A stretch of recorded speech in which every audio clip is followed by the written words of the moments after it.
Okay, welcome. Let's make a start and welcome everyone to the Ipsos Mori summer event, which this year is focusing on public attitudes to globalisation and the role of religion. And we're particularly delighted this year to have as our guest speaker Tony Blair, who's our former Prime Minister, as you know, and patron of the Tony Blair Faith Foundation, quartet representative to the Middle East.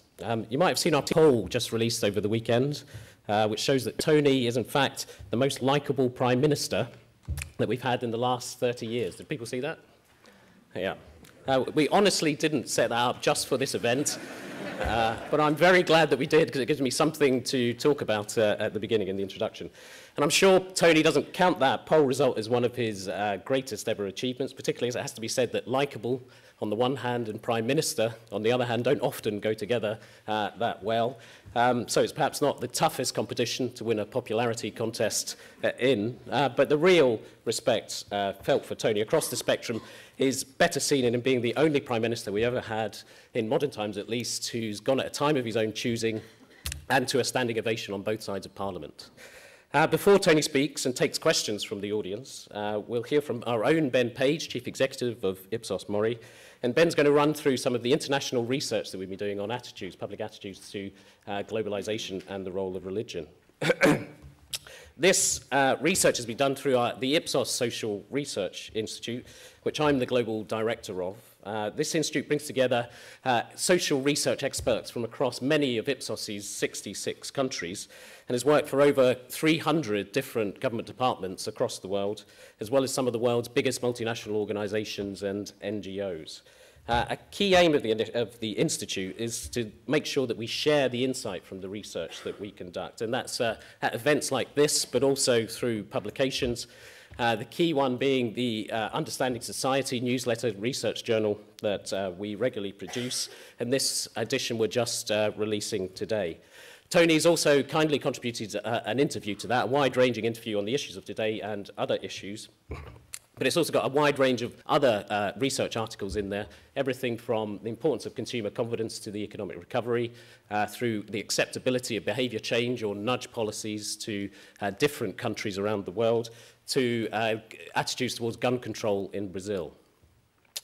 Finally, we're very happy to share this event with the Tony Blair Faith Foundation, which he set up to promote respect and understanding between different faiths around the world and demonstrate how faith and globalisation are interconnected, as we'll find out in the debate today. So I hope you enjoy both the event and the journal, and just join me in welcoming to the stage Tony Blair and Ben Page.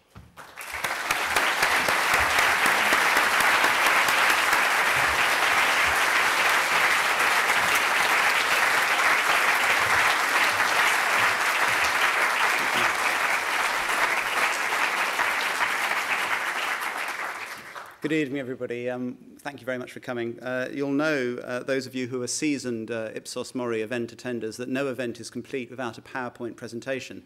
So it falls to me to get this done quickly so that we can move to the main event, which is a talk from Tony and then some Q&A. But what I've brought together here is a survey of about 18,000 people all over the planet, looking at where they think the economy is going, issues of development and globalisation, and then people's beliefs, because it's certainly something that in this country, I guess you could say about Britain as a whole. I don't know what Tony thinks, but we don't do God here, possibly. So let's see what the evidence shows on that. But first of all, I think it's clear that we don't actually, as a planet, agree on everything. We don't all agree on the benefits of globalisation. It's the reason that living standards in many parts of the world are rising, and yet there are challenges.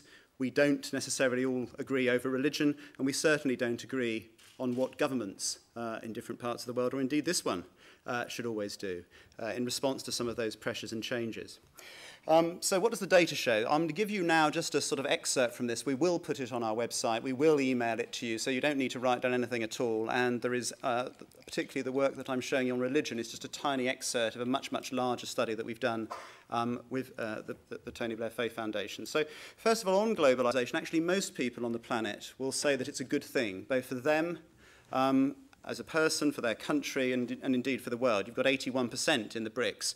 But of course, if you look down that chart, you'll see Here in Europe, we're a bit more doubtful. And if you look at individual European countries, as we will in a minute, you'll see that sometimes there are real anxieties about what the long-term implications of a developed world actually will mean for us. So we're sort of in favour in principle, and I think self-interest, we're all human, does matter. This chart just shows on the vertical axis, the extent to which GDP has increased in different countries in the last 3 years. And then on the bottom axis, we're going to show you the proportion of people who say that they think globalization is good for their country. And what it shows is a reasonably strong relationship. So you can see that India and China, now this is an internet survey, so those people taking part in India and China are not working in the fields or carrying heavy objects for a living. They are probably those people who are benefiting from it, and you can see that they're pretty positive. But France, and there's plenty of people on the internet in France, so my French colleagues, rather more sceptical about globalization. But overall, generally, I think the key point on that chart is the top left-hand corner. There is nowhere in the world that's seen lots and lots of GDP growth and thinks globalization is a bad thing. It doesn't happen. And so generally, they are correlated together. But in survey after survey, if you look particularly at people in Europe, you do start to see some anxiety. This study across 27 of the European countries asks people whether they think that in future we will earn less because of competition from places like Brazil and China. And you can see that in Britain, 65% of us, 73% in Cyprus, 72% in France. Most people are saying, yes, we're actually going to be worse off. And I think we should touch on that. What does that mean for us? We've had a privileged position in the world. We're going to be in a slightly different one. It's obviously different in Lithuania, Romania, or Estonia, where you may well benefit from changes in the future. But a lot of people in the Old West and the old EU anxious about the future.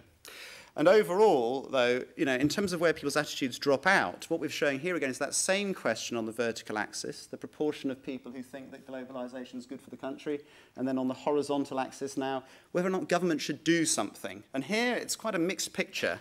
You can see the French and the Belgians. We have some French people here in the bottom right-hand side of the chart. So they think lots of government control and not at all keen on globalization compared to, say, Brazil, India and China, where the elites in those countries certainly are positive about it, but also actually want to see more government control. And in terms of some of the news that we hear coming out of those places, of course, real stories about, food, corruption, standards of production, and, of course, the environment. So, they're actually quite keen on it, but they also welcome globalization. And then on the far left, we've got places like Mexico and Japan who seem to be just happy globalization is quite good, and actually government should just go away. But very mixed views, and certainly no clear correlation on that one. I think what is interesting is this emerging trend that appears to be present in America, where the middle seems to suffer more. We're seeing in most advanced economies a growing gap between the rich and the poor. It can be overblown. It's certainly true that the very wealthy in Britain and in many countries are accelerating away from the rest of society. And there are some signs that people like you, people in this room, you will benefit from globalization. You have a bigger marketplace to take your skills to. You can travel around, and demand for the sorts of skills that people at the top of our economy have are rising. But it's people in the middle, like this truck operator, who may actually be squeezed. And there is some evidence, for example, in this example, I think people doing that job now earn 10% less in real terms than they would have done in 1978. And so what does that mean in the longer term, in terms of as we navigate our way through globalization, through development? When we come to religion, something we don't normally do, we've got 3/4 of these 18,000 people across the world saying that they have a faith or religion. About perhaps one person in 5 or so says, no, I'm an atheist. But overall, it's that. And of course, this is people on the internet. There's a £5 donation to charity for all phones that go off during this. And those people who say they have faith, which is most people, say it really matters to them.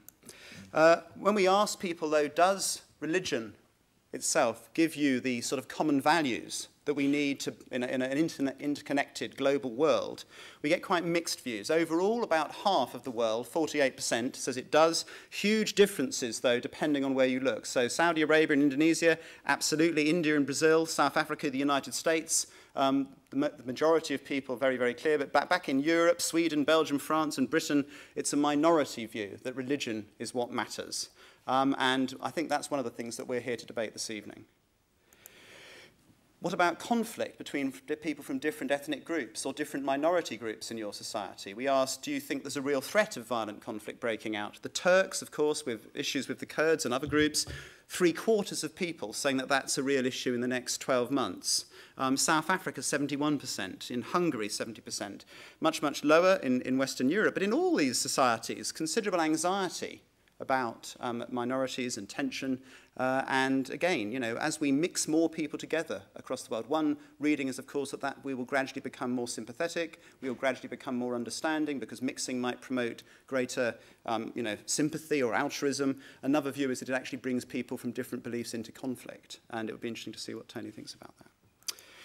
Overall, when we ask people about looking after people and whether or not a religion made them more altruistic, about half our sample are saying, actually, ultimately, I would be good to other people, even, you know, whether or not I had a religion. It doesn't make any difference. It's something I believe that we should do. But interestingly, we've got 3 in 10 people who say that it is a big motivator in them giving some more time or money to people who need it. And that is different for different religions. Interestingly, when we crack it down and look at it by country, you immediately see Indonesia, 84% of people there saying that that's an important motivator. Lots and lots of people in South Korea, South Africa, Saudi Arabia, but in Britain, 14%. So it depends where you look.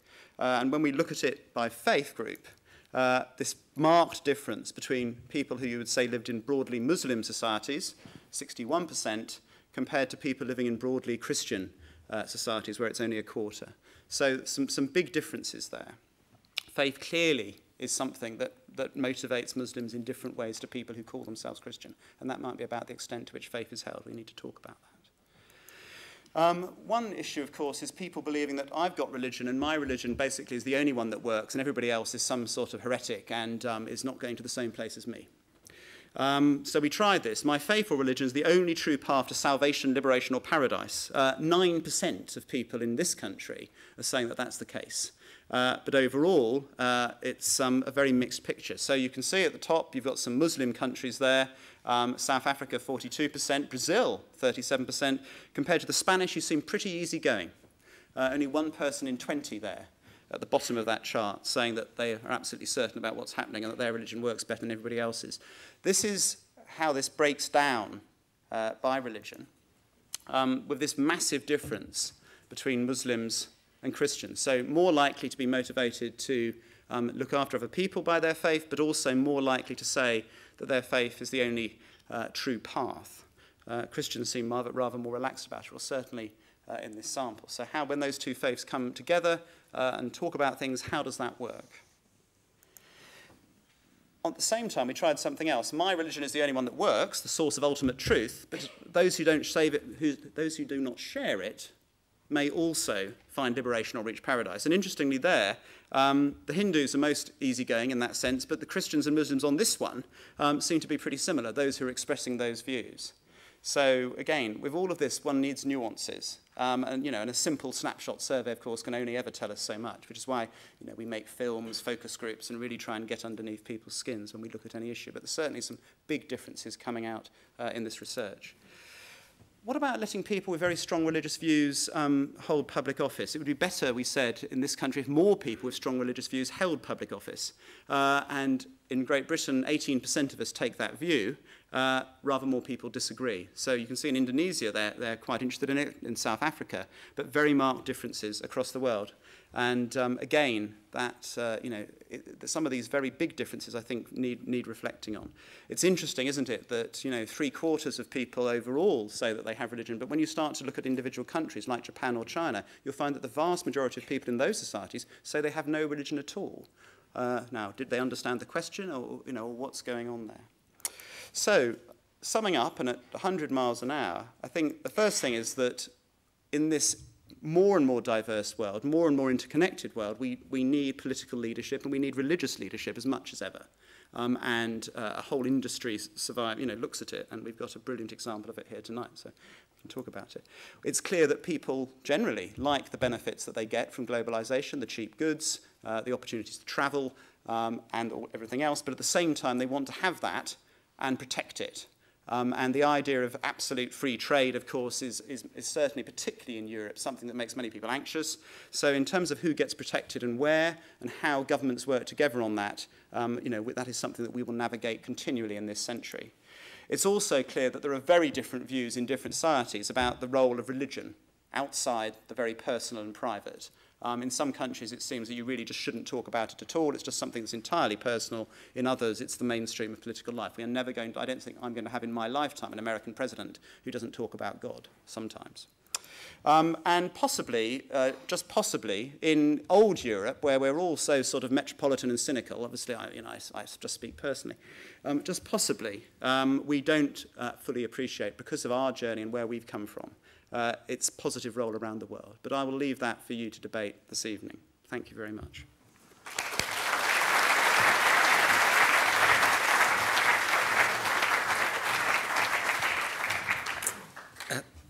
Thank you very much indeed, Ben. Good evening, everyone. It's a great pleasure to be with you at the British Museum, and thank you all very much indeed for coming. So I'm going to speak pretty briefly, actually, and then we'll get a chance to have an interaction and debate. I'd like to thank Ben and all his colleagues for having done this work here. I remember Ben when he was just a simple, ordinary type of person. He just told me outside there that he apparently is now chief executive of this organisation, which I have to say I greeted with some incredulity, for which I apologise. But that's what happens, you know. It's like I meet prime ministers now and I think they're so young. I mean, look, when you're a politician, you have an uneasy relationship with pollsters because you adore them at one level and you fear them at another level. And here's the big change that happens. When because they're also quite sensitive people, by the way. And when you first become prime minister, you know, you've got a whole lot of slides about he is a strong, likable, courageous leader. Those types of slides are there. And you know, we had those. Fair, yeah. Then you find as things go on until you come to the end of your time and the slides sort of seem to get less, frankly. And you say, were those slides about what people think of you as a leader? I don't know, Prime Minister. I think we've mislaid that one. It's a bit of around. So they try and do their best, but there's no hiding the fact that things change. It's a very great pleasure as well to have so many distinguished people here. I hope you don't mind if I say a particular hello to Bob Worcester, who's here and who is the doyen of polling in this country and beyond, and of course, the Bishop of London, and Didier Trichet. Yeah. In fact, I have to say to you, when I first was told that Trichet is coming to this event this evening, I thought, my God, this Greek sovereign debt crisis got really serious. Then I need to know, how religious are we? But anyway, it's another Trichet, but it's Trichet we're delighted to have here, so thank you. Now, first of all, what does this show to us? It shows that, well, it shows some very obvious things. Religion is important. It shows that it's probably more important to those of the religion of Islam, but it's nonetheless important, actually, to Christians and Hindus as well. Young people are still religious. That is one of the other things from this. And again, amongst young Muslims, perhaps more so, but even so, it is interesting that across the age range, it is not the case that you have a very large numbers of people over the age of 50 who are religious, and then very small numbers under the age of 30. People are divided on the religious truth claims. How prevalent are they within each religion? Now, and again, they're divided by religion. But what is interesting is that the numbers actually within all religions, more so again within Islam, but even so, even within Islam, there are significant numbers of people who are prepared to accept that there is more than one potential path to salvation. And whereas there are some people, I think roughly a third, that don't mix with those of a different religious persuasion, nonetheless, there are a lot that do. And although we haven't got the polling evidence to show this, I suspect that that is greatly increased in the past generation. So you've got a situation where religion is important and people are mixing far more together. What is interesting about globalization is that although people have different reactions to it, nonetheless, particularly amongst these emerging countries, people actually do see globalization as a positive force. I think what is interesting about that is that globalization, as I'm often saying to people, is a force driven not by governments, actually. It's driven by people and by technology. And the world is coming together. If you take the City of London, you compare London today with London 30, 40 years ago, there is a huge mixing of people of different faiths and cultures and races and colours. So this concept of a world in which both religion matters and globalization is pushing people of different faith together, I think lies at the heart of this presentation. There is, however, at the same time, and I can't recall actually whether this came out distinctly in Ben's presentation, there is also an anxiety about the potential for religious division and conflict. That was certainly one of the slides that we had. But also that even though there are people who fear that potential for religious division or conflict, nonetheless, there is also a sense in which significant numbers of people within each faith are prepared to contemplate and be open to those of a different faith. And most people prefer to separate political decision-making from religion, although that again varies from country to country. And the interesting thing there is not, I think, that people don't want political leaders necessarily who have faith, because they can accept that, but they are very clear that in the end, and I think this is intrinsic certainly to the concept of democracy, that when you govern for all the people and not simply for those of your own faith. Now, those are the facts. What conclusions do we draw from them? Well, the first is that religion matters. I mean, one of the strange things when I started my foundation is that, you know, most people outside of politics thought it slightly odd for me to do this. I mean, they thought a lot of the things I did were odd, but this particularly, they found it strange that I, as a former political leader, should want to start an organization about faith. The interesting thing is every single political leader, still in office or out of it, that I've talked to, gets this immediately. And that is because if you're dealing with the political and social problems of the world today, you understand that faith matters. And I think I would put it as strongly as this, which is to say, you actually cannot understand the modern world without understanding the political, social, even economic impact of faith. It has a huge driving impact on how people lead their lives and how they see the world, on how they react to events, and on how they are prepared to shape events by what they think and what they do. So the first thing is that religion matters. The second is that there is a concern that it has the potential to divide. That is for sure. The third thing is that there is more openness to those of different faiths than we might sometimes think, but it is true on the other side of that equation that there are still many people who will take a very exclusive view of faith, and not just an exclusive view of their own faith as the true path to salvation, but in a sense cross over another line and really say, so other faiths are illegitimate in terms of how you see the world. And what conclusion I draw from all of this is when we come to look at religion and its place in the modern world, you have to study it and you shouldn't stereotype it. But the studying of it is very, very important. I mean, Jimmy Wales, who's here from founder of Wikipedia, you know, the information that we have about religion in the modern world and its place in the modern world is still, you know, I think we showed even with this poll, there is a lot more that we need to know about it, and it has a huge significance in how we then view political, economic, and social social trends. The reason why I say this particularly now is that if you just take two things that are happening in the world today, first of all, out in the Middle East, where there's a revolution going on, which is about political change and about the lack of economic opportunity, for sure. But it is impossible to understand the Middle East, a place I spend a large amount of my time. We worked out in my last trip to Israel, this was my 66th visit to Israel and Palestine in the last 4 years, so I'm there and in the region a lot. It is absolutely impossible to understand either the conflict or the region without understanding the importance of religious faith. And the question will be, as these revolutions take root and develop, and I think this process will carry on, by the way, does religious freedom come alongside political freedom?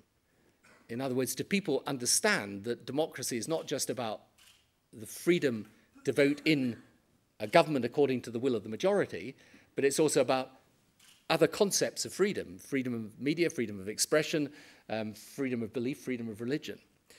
So then when you look at our own countries, if you look at the way politics has developed in Europe in the past couple of years, I think particularly since the financial crisis, I would say cultural questions are becoming of increasing importance in the politics of many, many countries. And you find elections where at least one party, and sometimes more, will be fighting, let's say, on a very strong cultural basis. And let us also say, winning support in ways that they have not now. So whether it's, take recent examples in France or Sweden, or if you take any of the Benelux countries, this is now a huge question. So into this, my foundation sits, which is a foundation dedicated to try to encourage respect and understanding between the faiths. We do this in a programmatic way, so we have a university program that started in Yale in the United States, but is now in a group of 9 universities around the world, with associate universities soon to join. We have a schools program, which is in about 18, I think, countries in different parts of the world, including interesting places like Pakistan and Egypt and Jordan, as well as, obviously, America, Canada, UK, and so on. And then we have an action program where we essentially are trying to mobilize people of religious faith and the religious infrastructure in support of the anti-malaria campaign of the United Nations. Now, the point is, what we're learning through this process, and the foundation is building up now the whole time, and has become quite a large organization headed by Ruth Turner, my chief executive, who's here. What we're learning is that there is a tremendous desire for knowledge about different faiths, and for people, whilst keeping absolutely true to their own faith, for understanding more about and working with those of a different faith. And this is the one thing, to conclude on this point, that gives me hope out of all this. Because I think for too long, political commentators and leaders have ignored the importance of religious faith. I think it's there, it's a fact, it matters, it has to be dealt with and analysed. I do think that there are, yes, causes and even perceivable trends that lead you to feel that religion is a source of conflict. But there is also great hope, I think, at the same time, that there is another strain of religious belief that is about compassion, about a strong belief in social justice and solidarity and the equality of every human being, and which gives you hope for the future. And my belief is this, that the 21st century is very unlikely to see a conflict of fundamental political ideology. I think that is probably, you can't say this for certain, but probably a 20th century phenomenon. I think the great isms that battled it out in ideological terms in politics have probably been left behind us, thankfully, in many ways. But I think it is perfectly possible. Indeed, I think we are witnessing examples of fundamental cultural or religious ideological clashes, which, if they are not studied, understood, and dealt with, are going to cause very great problems for our world, and possibly deepen the possibility of major conflict happening. And whereas, I used to have this conversation frequently with people about Northern Ireland when I was dealing with the Northern Ireland peace process, I have the same conversation today out in the Holy Land. And people, particularly people in politics, in my own profession, I have to say, will always tell you, it's not really about religion, and you say to them, well, that's a pity, because those engaged in it think it's got something to do with it.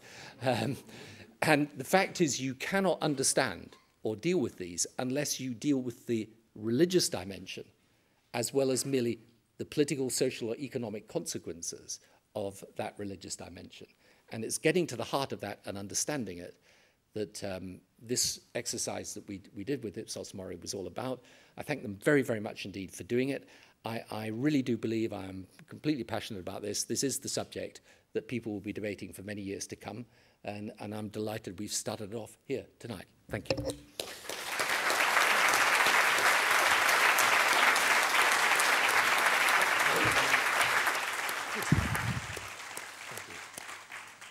Okay, we now have plenty of time for questions from the floor. People hold different views on this. Who would like to go first? Right, okay, so there's somebody up there and somebody over there. Do you want to do it in threes, Tony? I don't mind how you do it. Let's see how we go. Okay, yep. Sarah Klein from Malaria No More UK. First of all, I wanted to thank Tony Blair very much for all your support for the anti-malaria campaign for the UN and all the work that you've done with us, and for the Tony Blair Faith Foundation, particularly the Faith Fellows, who we've worked with a lot over the past year. What I wanted to ask was perhaps if you'd like to speak a bit more about the impact of faith on the ground. So, for example, in Africa, not the parts on the internet, but the other parts, and what you've seen on the ground of how faith has brought people together to tackle malaria, and also the way in which faith leaders have played such a key role in educating people on protecting themselves against malaria and other key diseases. Thank you. Hi, yes, Richard Reeves. I'm an advisor to the DPM, Deputy Prime Minister in the Cabinet Office. At the end there, I'm here. All right, hi. Hi, I'm Nick Clegg's advisor. Right. So it's the DPM, and just for one of these bizarre moments, I was thinking John Prescott. No, it's not. It's moved. I know. No. It's changed. Okay. No. You wouldn't wish that even on me, I don't think. The empirical claim you made there at the end, I think that we have to understand religion. It's difficult, I think, to argue against. Clearly, it's important. Therefore, it's important to understand it. But of course, saying we have to understand it is not the same thing as saying we have to welcome it. And I'd quite like to push you on that a little bit, because it's clear that if it's important to people, we need to understand it, but that's not the same thing as saying that it's a good thing. And to the extent that it might lead to conflict, then actually one might want to say, of course people are free to believe as they wish, and we want to have as much interfaith dialogue as possible. But in the end, it's better if those religious views are private, not public, and therefore not brought into the area of potential conflict. So crudely, using Ben's graphs, I'd rather be Sweden than Indonesia. And I think most of us would rather be Sweden than Indonesia, but I wonder if you agree. Unless you're Indonesian, maybe. Yeah, okay. Yeah, okay. Any good more question. now? Okay. I'm going to get one. Stephen? Are you going to shout? Okay, go on. There's a microphone coming. Yeah.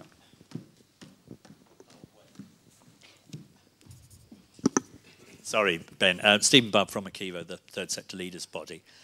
In this country, we have a huge tradition of faith organisations, churches and charities working together, and you could argue civil society is inextricably linked to the role that faith organisations play. And if you want a vibrant democracy, I believe you need a strong civil society. So as far as I'm concerned, you might not do God in politics, but certainly we do God in civil society, and that's what makes us so strong, makes our democracy so strong. Thank you. First of all, Sarah, I thank you for what you said about our campaign. We've actually started this just very recently, very practically on the ground in Sierra Leone, which is 50% Christian, 50% Muslim. And what we're doing there is that, the Malaria No More campaign, the BedNets campaign, and the UN have got together the money and the nets and the medicines. But the question is, these countries lack a health infrastructure in which you can deliver things. So they don't really have hospitals and health clinics of sufficient number or sufficiently staffed in order to distribute the bed nets, particularly in the remote communities. What we want to do is mobilize the faith communities so that, because every one of these villages or towns has churches, mosques, right? We want to mobilize those to become the distribution centers for the bed nets. We're training up the religious leaders. We've got people actually working out there on the ground, training those religious leaders in order to be able to go out to their congregations and say to them, look, you should take this seriously. This is why you should use the bed nets. This is how you do it. This is how you combine it.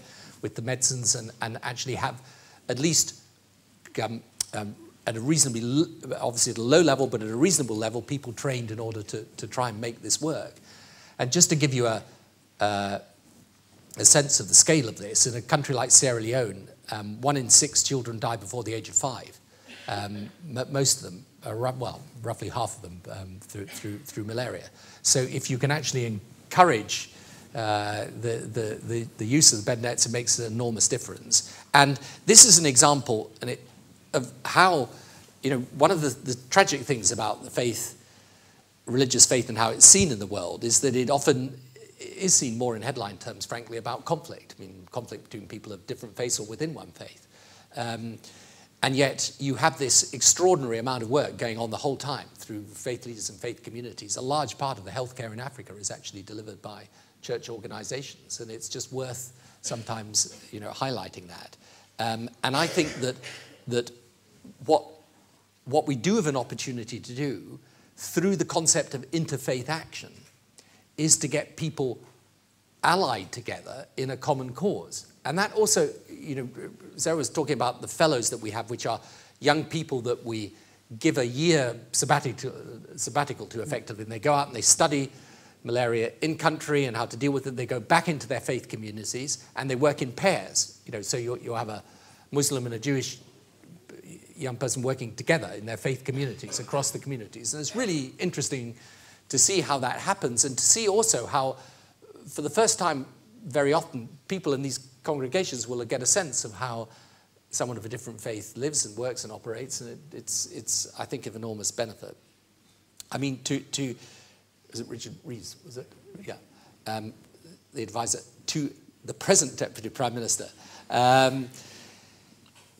Look, this is the tough thing. I mean, I suppose the way I'd answer it is to say, first of all, it's not going to happen, in a way, that people of religious faith stay out of the public space, because in the end they believe what they believe in part because of their faith. Now, I should put this in context for people, because I was always, I'm a practicing Christian, but people were always wanting to get me to say that, whatever decisions I took, whether it was Iraq or Afghanistan or anything else, was because of religious faith and so on. I used to say to people, look, the problem, if you are someone of faith, it matters a lot to you. It defines your life. On the other hand, I can't go off and pray and ask God what the minimum wage should be next year because he didn't tell me. It's unfortunate, because it'd be a lot easier if he did. You could go to Parliament and say, look, let's not argue about this, guys. Come on. We have a higher authority here, but that doesn't happen. So, but on the other hand, people who are out campaigning, for example, let's say we trebled aid when we were in government, very rightly and properly being kept on by the new government. That's something that happened as a part of a civic society campaign, which people of faith were very demonstrable. And by the way, were there because of their faith.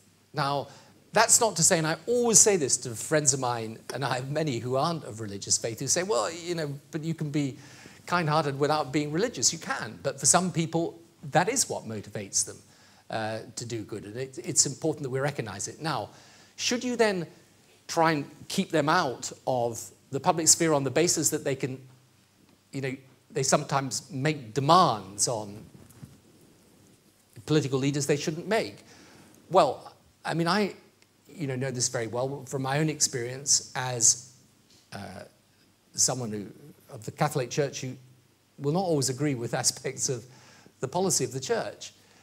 And I always used to say to people, I think religious people have the right to express their view, and I think they have the right to express it as a result of their faith. What they don't have the right to do is to impose it on everyone else.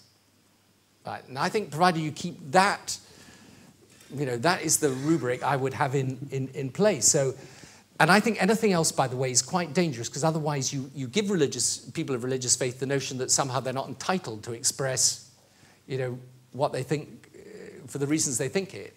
But I think that's the right dividing line to me. And I think so I think it's important that we study it and we understand it, and we say people of faith have the same right as everyone else has to express their convictions in the way that they want, but in the end, there's got to be some, in a democracy, some sense of give and take and some sense of a reasonable way to express it. In the teaching I did at Yale, we went into this a lot with the theory of John Rawls and so on. Apart from learning how much cleverer all the students were than I was, I mean, I wasn't sure that we ever quite resolved this issue, but I think there is a common sense way of resolving it, which is along the lines I've suggested. And finally, just to say, well, obviously I agree with what Stephen is saying about the third sector and civic society. You know, there are, these organizations do fantastic good, and they do it, you know, heavily motivated by their faith, and they're a great part of a civic society. I should, by the way, explain about this doing God or not doing God business. Yeah, I was going to ask. Well, it's just, I mean, it was a sort of Alistairism, really. Yeah. But yeah. it was basically because the first thing that happened to me when I became Labour leader was that, because I am someone of religious faith, I agreed to do an interview with the paper, and Alistair said, don't do it. And I said, well, why not? And he said, because if you do an interview about your Christianity, they will headline you saying, if you're a proper Christian, you've got to vote Labour. And I said, well, I'm going to take care of that, because I'm going to say to the journalist concerned that that is not what I mean. So I do the interview. I said to the journalist, now, first of all, I want to make one thing clear. I am not saying that to be a proper Christian, you've got to vote Labour. Yeah. Headline. Blair says, vote Labour if you're a Christian. So he said, no, we don't do God, just get that clear. But and later, I remember when I was Prime Minister, I wanted to do when I was doing a broadcast to the country about something, I actually wanted, because in America, you know, the American president, they finished it, God bless America, right? So I had the possibly unwise idea of saying, well, I should finish this broadcast by saying, God bless Britain. You got no idea what a commotion this caused. I mean, it's unbelievable. So anyway, I think they convened some special committee of inquiry in the civil service. And so I was sitting around the table, and I remember having this conversation, saying, well, why can't I say that? You know, but surely God does bless Britain. And they were all shaking their heads, and finally one said to them, this is not America, you know. Okay. So anyway, we dropped that idea. Okay. We've got 3 more there. Can I just on one point, and it sort of follows on from Richard's point, but you say in your autobiography, we've become too apologetic, too feeble, too inhibited, too imbued with doubt, talking about the Western way of life, or our way of life, and how we engage with the rest of the world, the need to be confident, as you put it in there, with China. And I'm just looking at, you know, we want interfaith understanding, but at the same time to be confident about our own way of life, and in a way promoting a more, as some people would see it, a secular, relatively secular West. Yeah, but I think the question is, how does religion fit into this? Because I think if there is a big political divide today, so our answer is very briefly, it is between what I would call the open-minded and the closed-minded. I mean, what globalization does is it poses people with a choice, which is, are you open to these forces of globalization? Do you think, you know, to put it very bluntly and crudely, do you think that the influx of immigrants from abroad, is that something that, you know, okay, you want proper controls and so on, but do you actually think that enriches the country, or do you think, oh, this is... No. Now, my view is that, I mean, I'm on the open-minded side, right? I think that the fact that globalization is pushing people together, different parts of the world, I think is a good thing. But I think religion has to fit in with that by also being open-minded, which is why, you know, I am a Christian, but I want to be open to those of a different faith and prepared both to respect and understand them and realize that they take a different view of the faith world and see how we can cooperate together. I don't want to see them as a threat, because basically you're not like me, and therefore I should be opposed to you. Yeah. Okay. Right, we've got some more, lots more questions. Okay, so let's do some. We've got a sort of row here. So if you can you pass one down when you've finished? Do you want to go first? Sure. Yeah. Maggie Atkinson, Children's Commissioner for England. Very interested to hear you say that there is a schools programme and that your foundation is promoting an understanding within the education system across groups of children. From my position, you might expect me to say this. How far are children and young people themselves, and I mean by that the under 18s, helping to shape the thinking, to shape and respond to, rather than simply being given or delivered what that programme does? From the thousands I've met in the 14 months I've been doing this job, they are really keen to have an adult society that creates a space for them to explore on a young person to young person basis, how they make a society that is not divided by the different faiths that they follow, but truly tolerant and truly understanding as they move towards their own adulthood. And I'd be interested to hear your reflections. Thank you. Pass it down. Thank you. There's one. Alistair MacDonald Radcliffe, the C1 World West Islamic Dialogue, in which it's been a great privilege to work with the Tony Blair Foundation.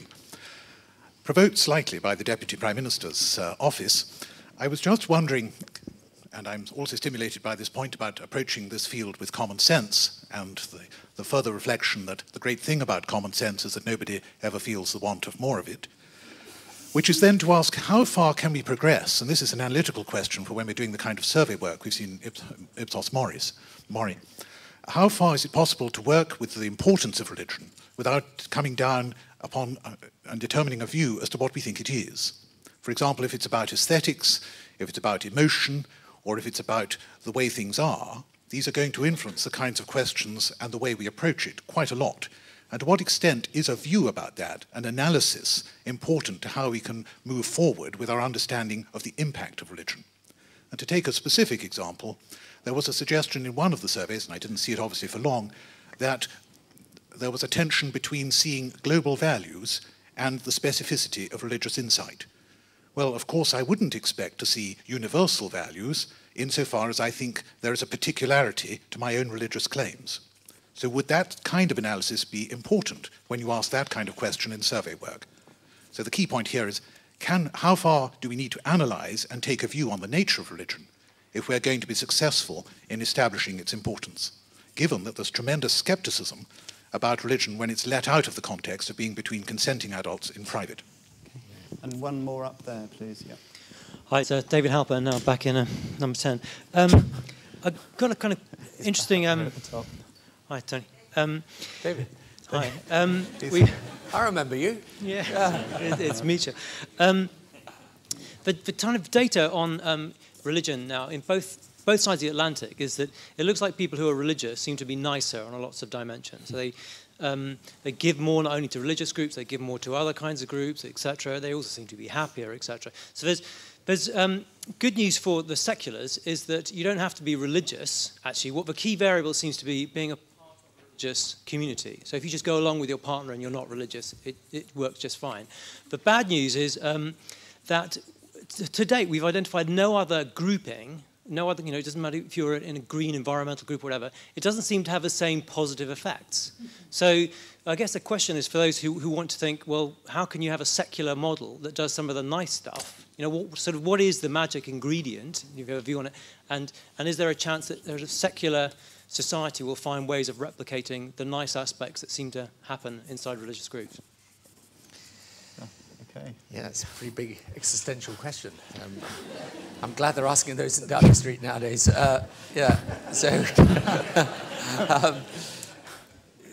Maggie, on the schools program, I mean, what we found is that young people are, one, have actually very strong values, and by the way, often very strong religious faith. And one of the mistakes, I think, that we can easily make, particularly from, as it were, my generation, that grew up essentially with the notion that as society prospered, there would be less religion, is that actually religious faith is alive and well and kicking. Now, whether you think that's a good thing or a bad thing is another matter, but it's a fact. And I think for the young people, particularly in their formative time, it's really interesting for them to have an encounter with people of different faiths where they can explore their own faith and talk about it. And we find in our schools program that, contrary to the concerns of some parents, by the way, which is that by having an exchange with someone of a different faith, you lose the strength of your own faith, we find exactly the opposite. That they find their own faith enriched, but they also have an understanding of the other. And it's fascinating to hear these conversations between kids in America and kids in Pakistan, or kids in India and kids in Palestine, or whatever. It's a really, never mind within a country, it's really interesting to hear them just explore what they believe and how they can then get a sense of the undivided society that most of them want to see come about. But, you know, we have tended, I think, for a long time to think that, you know, I thought one of the most interesting things out of Ben's work was that religious faith is there in every age group, and it's not tailing off amongst younger people. So it's quite important. Because I think that then leads to the next two questions, Alistair's and David, which is about what is the nature of religious faith? And also, is it possible to keep the good things and get rid of the bad things, as it were, in relation to faith? And, I mean, I would say that the nature of religious faith is obviously at one level to do with exclusive truth claims about particular faiths. At another level, I think it's very simple, which is about the belief that there is a higher and spiritual power of some description. And one of the things that I would like to do in further polling is to look at the nuances. I think, you know, you've really got to understand this and what's going on with people and their view about religion, about God, about, you know, how they perceive. Also, the difference maybe between how they perceive the doctrines of their religion and what they actually think about things. Because one of the interesting things was, by the way, 25% of people in Saudi Arabia saying that they were open to other people having a different path to salvation, which I thought was quite interesting. Given, you know, it's a pretty monocultural society in that sense. Now, you see, I think that the fascinating thing then is, well, you know, is there a sort of, well, I was going to say Holy Grail, it's the wrong thing to say, really, isn't it? But I was going to say, is there an objective which is to kind of keep that strength that comes from religious faith of, you know, shared values and belief in solidarity and so on, and get rid of the you know, more divisive or sectarian elements? Now, I personally think interfaith is the way to do this. But I think we should be very clear what it will and it won't do. It will not displace people having their own strong faith views. It will not displace exclusive truth claims about those faiths. And it will not stop those people from wanting to express themselves through their faith. But it can lead to a situation, I think, where people understand that someone comes from a different perspective. And once you understand the other, you're less likely to see that other person as an enemy. But there's something else that's really important that's been pointed out to me by several people engaged in this work, particularly out in the Middle East, who say to me, the important thing about interfaith is that what many people who have an extreme view of religion want to claim is that they are somehow victimized or set upon or targeted by those of a different faith. And by the way, this is not simply referable to feelings within Islam. You can see this in parts of the Christian community, the Jewish community, certainly Hindus and others. Right. The thing about interfaith is it's very hard to make the case to your own people in your own faith that you are being disrespected if people are offering you a dialogue. If people are saying, well, we want to talk to you and learn about your faith and learn to live with you. So that's why I think the magic ingredient actually, I think, is this type of action and understanding and dialogue. And, you know, this is just a personal view, and many wouldn't share it. And by the way, I think it's valid to study religion irrespective of whether you're religious or not, because of its importance. But I personally think that faith does add something different and important and probably not transferable in that way. That's my view. But I mean, you know, a lot of people would disagree with me about it. But I think it's something, there is at least, I would say, in spirituality, something that is definably different, that lends to a different type of feeling about the world and about your own place in it. And can we scale interfaith enough to make a difference? Because there's lots of examples, but there's billions of people. Yeah, but this is just beginning. This is an idea that's just beginning. Okay. And you know, when I talked to Rick Levin, who's the president at Yale, when he first began this, he said, look, to me this is like behavioral economics. Okay.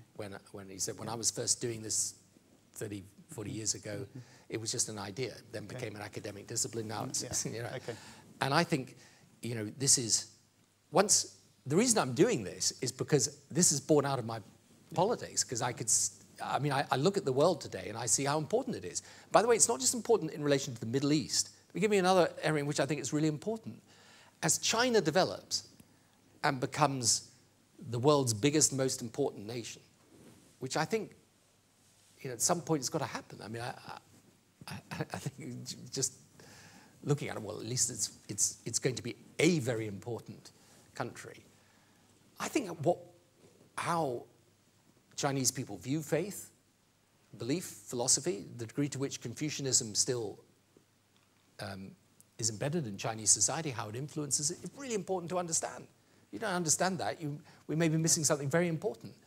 And although I'm a believer in globalization, I don't want globalization without values. I want globalization to have values. And so I think that's why it is important. Right, we've got somebody who's been waiting a long time up there, lady in the ginger hair. Sorry, I don't know your name. Do you want to go first? Yeah, can you pass them? Somebody's going to run around and pass you the mic, and then we've got lots more questions on this side of the room. We need more questions on this side of the room. Okay, somebody there. We'll try and fit you all in.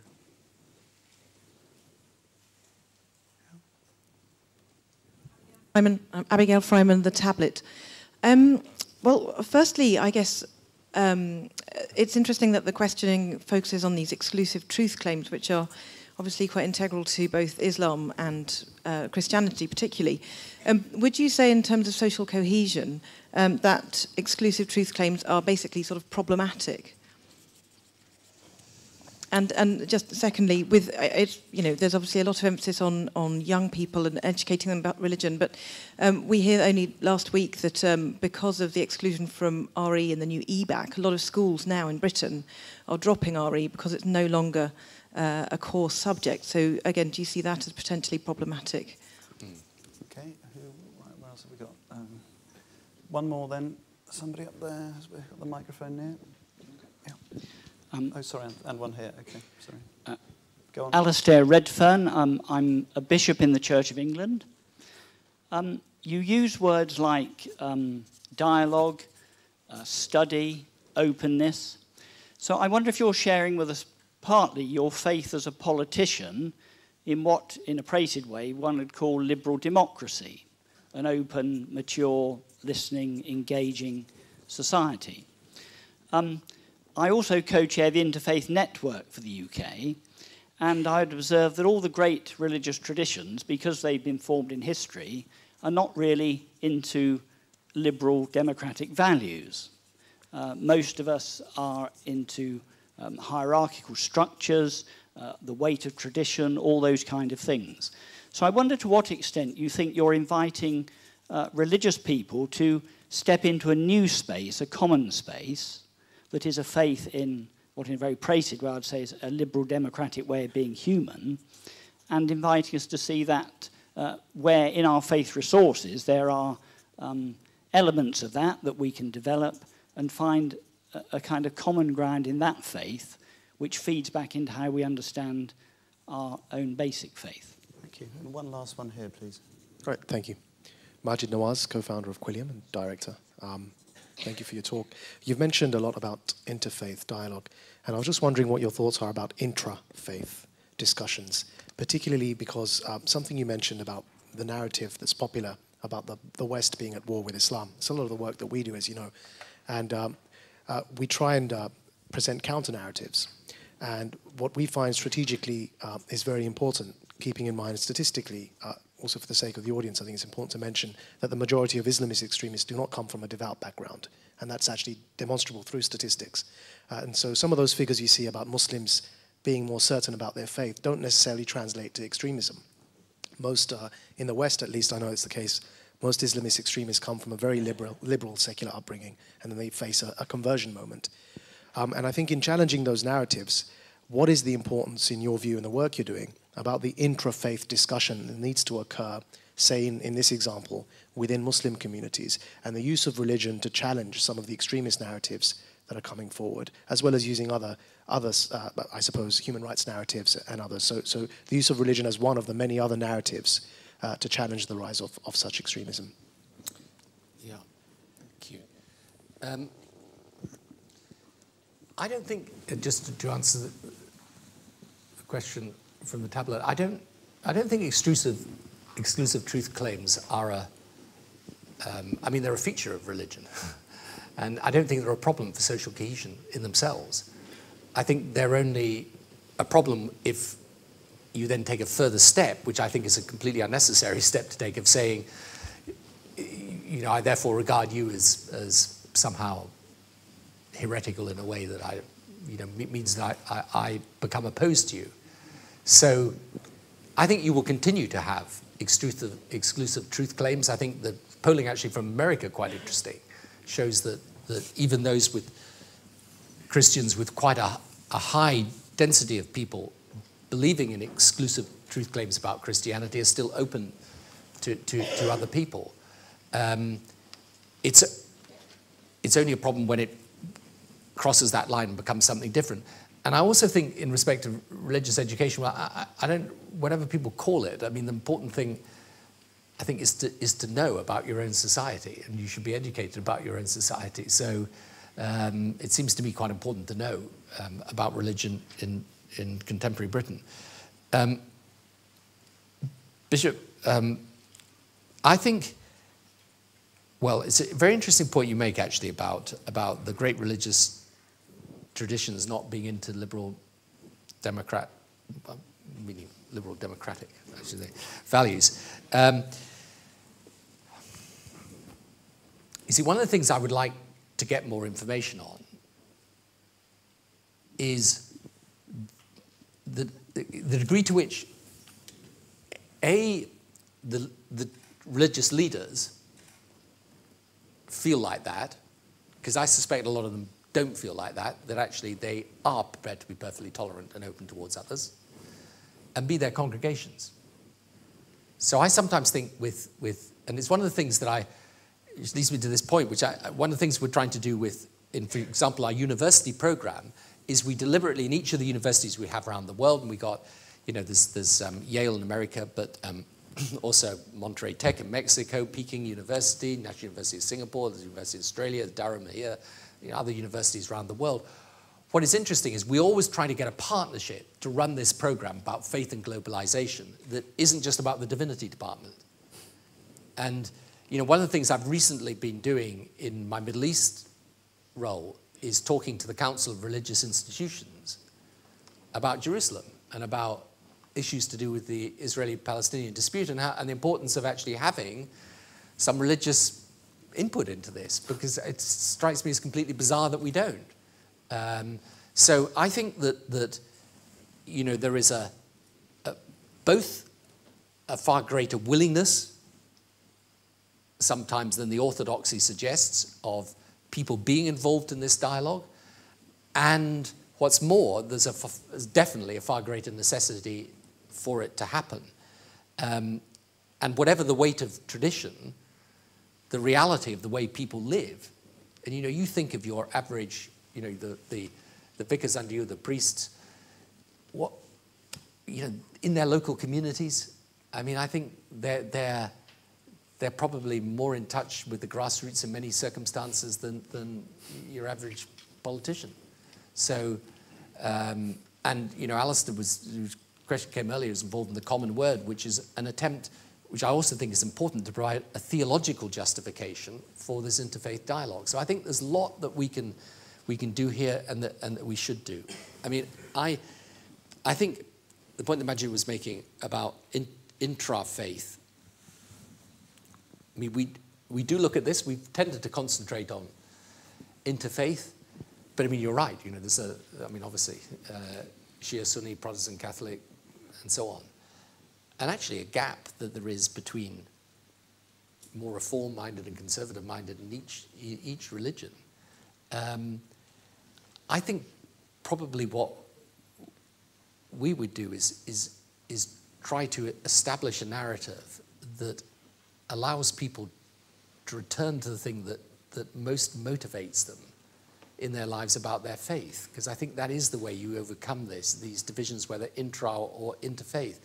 I mean, if you take anybody in this room who, for example, is a Christian, and you say to them, what is it your faith means to you? I bet that they talk less about doctrine and they talk more about the values and the way that they lead their lives. And I think this is what's important. And again, I think there's probably a far greater willingness on behalf of the broad mass of people to be engaged with each other than sometimes what they can be provoked to do or led to do when violence or sectarianism comes about within a faith or between faiths. And you know, it's a fascinating thing to me that in all the work that we do, some of which is intrafaith,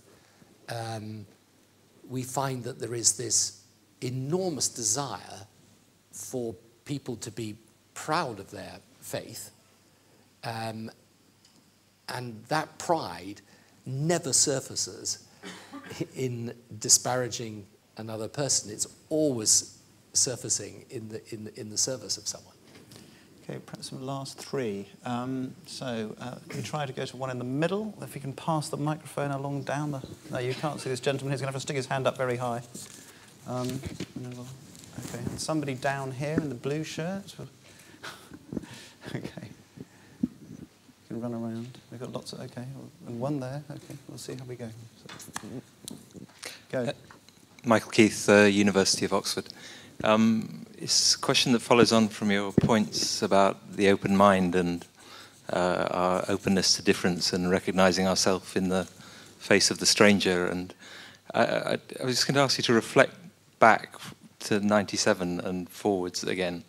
And the simple part of the question, I guess, is whether you think we are, as a nation, more open to religious difference than we are to ethnic difference in a context where, in many ways, and in the polling evidence, the period from 97 to 2000 or so was a moment of great pride in multicultural difference of Britain, in the moment of the Race Relations Amendment Act and all sorts of things. And we've seen in more recent years a slightly more illiberal trend and thoughts that some of those attitudes towards Britain's multiculturalism were maybe liberal hubris in some ways. And I just wondered whether you, reflecting on that, the changes over the period of time since 97, you thought that the challenges of religious diversity matched, mirrored, or differed from the challenges of religious diversity, and what some of the lessons might be in that context.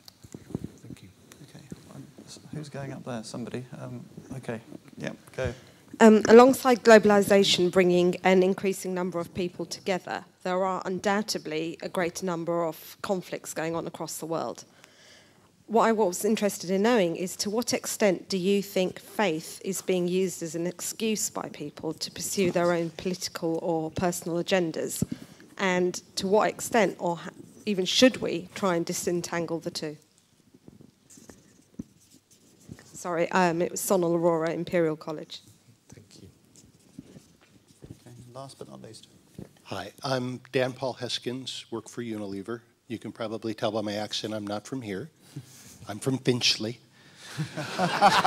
Very good. It's very different. My question is actually for Ben.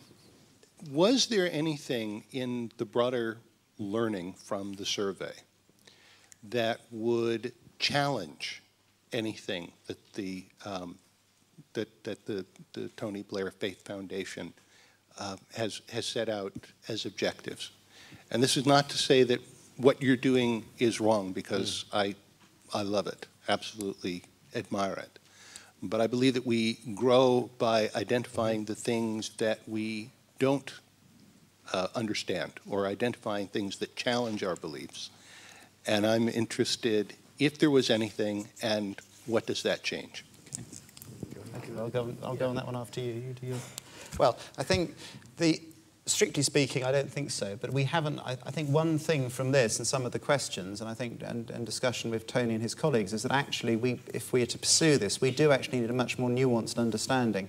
So there are things that on the face of it you could say, well, if these people have an exclusive view, they aren't willing to listen to anybody else. But actually, most people aren't like that.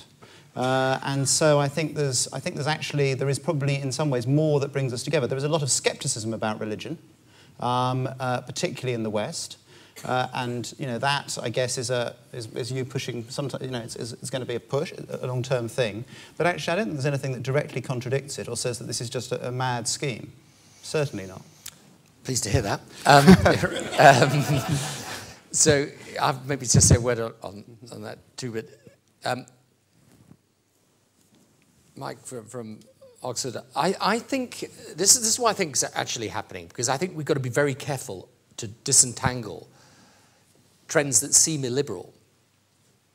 I mean, the truth is, Britain is and should be, by the way, very proud of its multiculturalism. It depends how you define these things, but I define it by the fact that, I grew up in the north of England in a very homogenous Christian community. I mean, I actually remember the day. You see, you're so young, you won't have an experience like this, but I actually remember the day I saw my first black person. I was 12 years old. I'd literally never met anyone of a different colour from me. And then I look at my 11-year-old now, and when he has his friends around for his birthday, he will have, at least 4 different faiths at his birthday party. Now, that is the way the world is today. And by the way, I love that. Okay, and I think it's a real shame I think it would be just disastrous if we ever turn our backs on what is the way the world is developing, and it's right. Now, the difficulty is this, that obviously post the year 2000, you had then September the 11th, everything that followed on from that. You've obviously got a far greater, if you think any person in this room, I mean, for good or for bad, what you know about, if you're not Muslim, and what you know about Islam today and what you knew back then, you probably know a lot more today, right? So I don't really think, though, that this is an illiberal trend if we handle it properly, but I think it could be if we don't handle it properly. We've got to be honest about problems that exist. So one of the things that is really important is when Muslims, and there are many now, fortunately, who will stand up and say, look, there is an issue within our community, we've got to deal with it. And by the way, they're not the only religious community that have got to deal with such issues, but you've got to deal with it. And you never gain by saying it's not really a problem, or don't stigmatize us, when there's an issue and you've got to deal with it. And I don't think it's an illiberal trend, but you've got to be very clear with people. The fact is, it's like, I remember after the July 2005 bombings, I had to do 2 things. The first thing I did was go out that night and say, this is a country where people of different faiths come together and are united in condemning this. But I knew there would come a point, some months down the line, when people were going to say, but I want you to deal with this issue. So you've got to have both parts of that. Otherwise, you will get a situation where people feel you're just not listening to the fact that I think I've got a problem here. So that's how we do it. Are we more open-minded today? I actually basically think we are pretty open-minded. I think we're less, look, for someone who grew up in the 1960s and 1970s, believe me, all you people, we are a lot more liberal-minded. There are a whole set of things, and, you've got a black president of the United States. I mean, life has changed, and I think it's great that it has, by the way. So I think that there are going to be issues and difficulties with this from time to time, and this is one of the reasons for the interfaith thing, which is to get people to talk about these things openly, to be able to have a dialogue about them, not to hide back. And one of the great things about our schools program, how open the kids are. So some of the kids will say, but you want to kill us all, so why is that? Because I don't. It's not my religion. I said, but isn't it? I thought it was. That's one of the reasons why you need this type of dialogue, why it's so important. And I mean, I think, to answer the question from Imperial College, faith, of course it's used as an excuse. But here's the thing that I've come to conclude as a politician, actually, rather than anything to do with my faith, which is, yes, undoubtedly, you will get people who use religion for bad ends. The answer, unfortunately, cannot be to say, God, if you could only stop them being religious, it would be all right. Because in the end, this is where religious leaders have got a real responsibility. And one of the things that I'm very motivated by is to say to people who are religious leaders, you've got to go out and stand in this space and talk about it. You know, because if you actually believe that your religion impels you to commit violence against another, it's not enough for a political or secular leader to say that's a really bad thing to do. Because if they think this is what my faith impels me to do, you've got to have a religious leader who's out there saying your faith does not impel you to do that. That is wrong. That is a wrong reading of your faith. So I think, yes, it is used as an excuse, but you can't ignore it as a motivating factor. And the thing about religion is, it's because faith is something that you hold in the end to be more important in a way than your sort of daily existence. It can motivate you to do exceptional good and exceptional harm because the motivation's so strong. So it can motivate you to put yourself in the firing line for somebody else and motivate you to do that extraordinary act of selfless sacrifice. And indeed, work in some of the religious people of religious faith do in Africa, they will be working in communities where some of them will die as a result of working in those communities. They do it, right? And then you've got the other side of it. So yes, it's an excuse, but we're not going to stop it being an excuse unless we tackle this theologically and religiously as well as simply politically and in a secular fashion. And finally to Unilever from Finchley.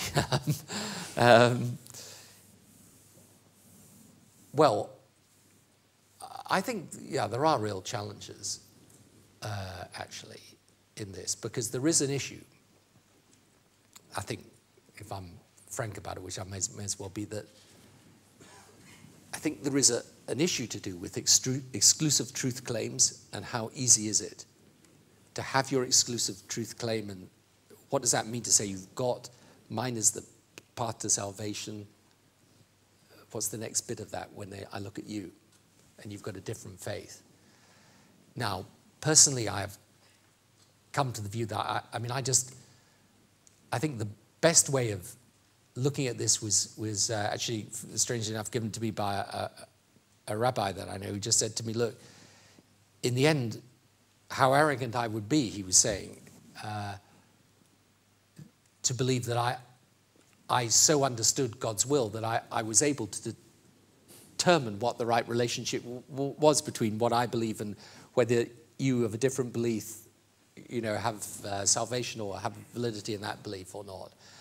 And I think it's, I find it hard to believe that someone who was, say, brought up in a Hindu village in India and never went outside the village but did great work is somehow condemned. I find that irrationally consistent with my view of faith. So I find this the most difficult thing. To what degree can you engage in this dialogue? When I did my course at Yale, the first question that someone asked me actually was, but how do I respect you of a different faith from me if I believe mine is the only true path to salvation? It's a difficult question. I still think this is kind of work in progress, this question. But the final thing I would say, and to thank you all very much indeed for coming this evening, is that we need to know a lot more about what people think. And I guess the first base for my foundation, which has now expanded exponentially in the last 2 or 3 years under Ruth's brilliant leadership, by the way, but it's, there is so much more that we've got to know about this. And this is a huge study for understanding the modern world. And one of the things we have that we're working on at the moment is actually to create a website portal in which you would be able at an instant to go, it would be like a map, and you could pick out any country or region and go in and see what the religious makeup was, what the religious trends were, what people thought about religion. And I am really, really keen to do this because I think, for example, I think myself with the work I'm doing in the Middle East right now, I think I could make policy so much better if I actually understood what people in a highly religious region were thinking about religion. And so I think there's a huge amount that we've got to do here and to get studied and to get worked on. But I'm as convinced as I've ever been about anything political that this is absolutely the epicenter of where the 21st century will either become a century of sectarian conflict and worse, but actually, even without that, will be just a place where people, do not have a sense of strong guiding values, or alternatively, you'll have a 21st century in which people recognize the value of globalization, but think we should be the masters of it, not the servants of it. And for that, I happen to think religious faith, is not got a soul or exclusive rights to play a part, but should and can play a part for the good. Thank you very much. Thank you. Tony Blair.